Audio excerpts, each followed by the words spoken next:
pertama yaitu relevansi teori biasa dalam pendidikan modern. Teori perkembangan kognitif (JPS) memiliki relevansi yang sangat signifikan dalam pendidikan modern karena memberikan kerangka ilmiah mengenai bagaimana peserta didik memperoleh, mengolah, dan membangun pengetahuan melalui interaksi aktif dengan lingkungannya. Nah, teori biasa ini menjadi salah satu fondasi teoris yang paling kuat. Yang pertama yaitu pemahaman bahwa pengetahuan tidak dapat ditransfer secara langsung dari guru ke siswa, melainkan pengetahuan harus ditransfer melalui dibangun proses aktif di dalam pikiran siswa. Kemudian pengembangan kurikulum yang responsif terhadap tahap perkembangan kognitif siswa. Nah, setiap tahap perkembangan sensori motor, pra-operasional, operasional, konkret, hingga operasional formal memiliki karakteristik berpikir yang berbeda, sehingga materi dan metode pembelajaran yang diberikan harus disesuaikan dengan kemampuan kognitif peserta didik. Ini perubahan peran guru dari pemberi informasi menjadi fasilitator dan motivator belajar. Guru perlu memahami cara berpikir siswa agar dapat membantu mereka menemukan kesulitan belajar serta memberikan stimulus yang mendorong transformasi pengetahuan dari tahap yang lebih sederhana menuju struktur berpikir yang lebih kompleks. Nah, kemudian model kelas dan strategi pembelajaran yang diterapkan di sekolah modern. Ini sangat relevan banget ya teman-teman ya. Nah, pendidikan yang baik harus memberikan ruang bagi aktivitas individual siswa seperti kegiatan praktik, proyek, diskusi kelompok, serta penggunaan manipulatif dan media konkret dalam pembelajaran. Kemudian, penguatan kemampuan berpikir tingkat tinggi atau HOT. Peserta didik tidak hanya menguasai fakta, tetapi mampu mengaitkan, membandingkan, dan mengevaluasi informasi secara mandiri. Nah, kemudian ini ada yang keenam, pandangan bahwa belajar adalah proses sepanjang hayat atau disebut lifelong learning. IASE memandang perkembangan kognitif sebagai proses dinamis yang terus berkembang seiring pengalaman dan kompleksitas lingkungan. Untuk selanjutnya akan dilanjutkan oleh teman saya.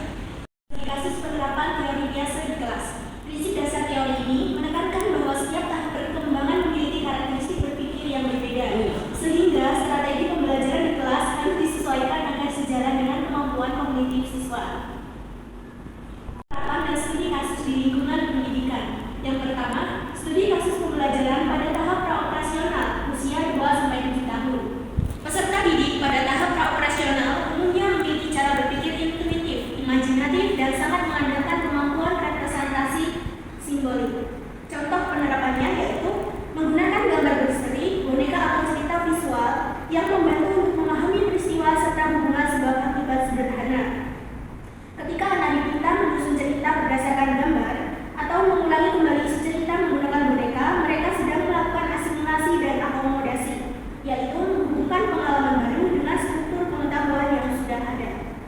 Kemudian yang kedua, studi kasus pembelajaran pada tahap praoperasional konkret, yaitu usia 7-12 tahun.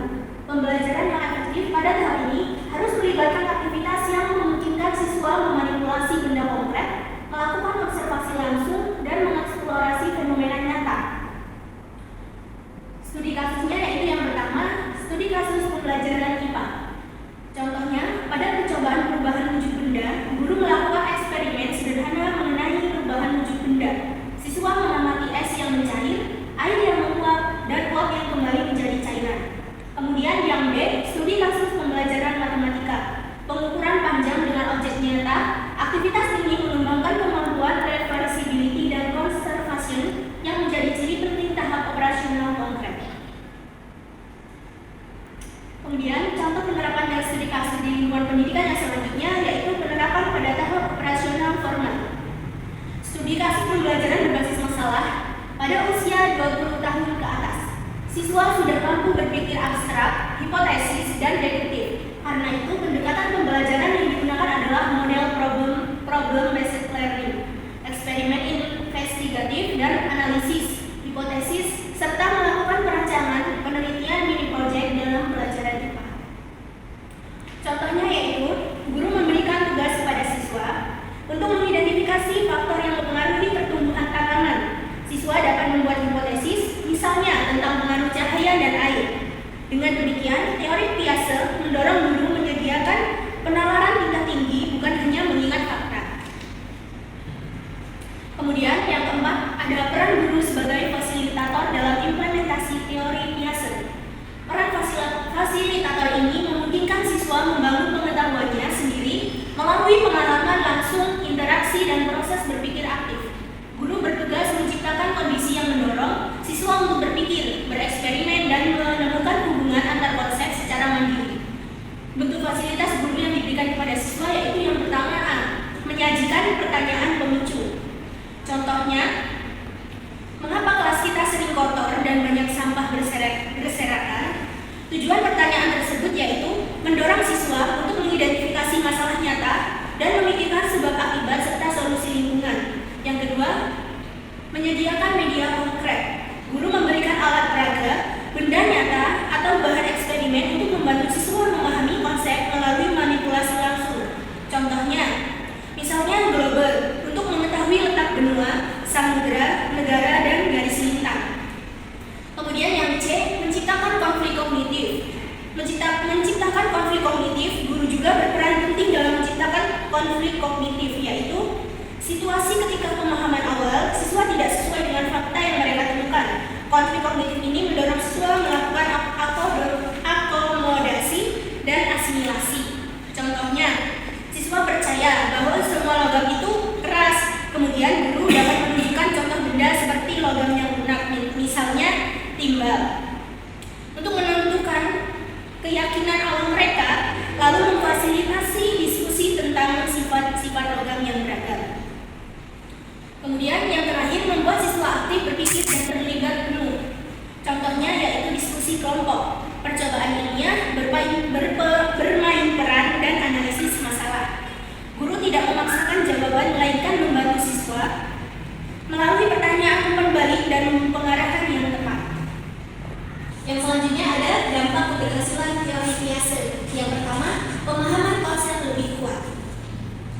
Siswa memahami materi dengan lebih mendalam karena belajar melalui pengalaman langsung seperti eksperimen dan manipulasi objek nyata.